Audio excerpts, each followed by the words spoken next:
Canada نے خالصتان حامی سکھ رہنما ہردیپ سنگھ نجر قتل کیس کی تحقیقات میں بھارتی ہائی کمشنر کو پرسن آف انٹرسٹ قرار دے دیا۔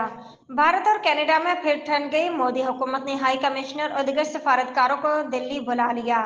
کینیڈین حکومت نے ہردیپ سنگھ کے قتل کی تحقیقات کے دوران تفتیش کاروں نے اٹاوا میں متعین بھارتی ہائی کمشنر اور دیگر سفارتکاروں کو پرسن آف انٹرسٹ قرار دے کر تفتیش کا عندیہ دیا تھا۔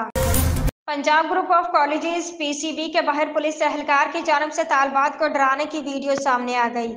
پی سی جی کیمپس 10 لاہور میں کالج کی طالبہ کو سیکورٹی گارڈ کی جانب سے 2 روز قبل مبینہ زیادتی کا نشانہ بنایا گیا۔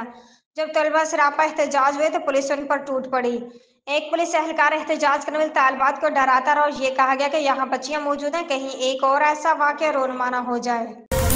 نائب وزیر اعظم اسحاق ڈار نے کہا ہے کہ میری اپیل ہے پی ٹی آئی ملک کے مفاد میں 15 اکتوبر کی کال کینسل کرے، ابھی دیر نہیں ہوئی۔ وزیر اطلاعات اطاعت تارڑ کے ہمراہ میڈیا سے گفتگو کرتے ہوئے نائب وزیر اعظم اسحاق ڈار کا کہنا تھا کہ پی ٹی آئی 15 اکتوبر کی کال کینسل کرے کیونکہ یہ ان کے بھی مفاد میں ہے۔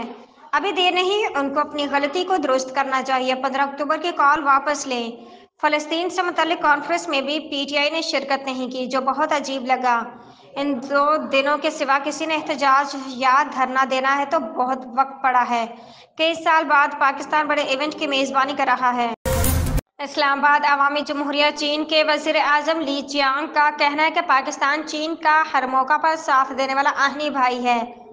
تفصیلات کے مطابق پاکستان پہنچنے پر عوامی جمہوریہ چین کے وزیر اعظم لی چیانگ نے اپنے پیغام میں کہا کہ وزیر اعظم شہباز شریف کی جانب سے دورہ پاکستان کی دعوت اور ایسی کانفرنس میں شرکت کے لیے آمد پر خوشی ہوئی۔ جہاز سے نکلتے ہی گرمجوشی سے استقبال کیا گیا۔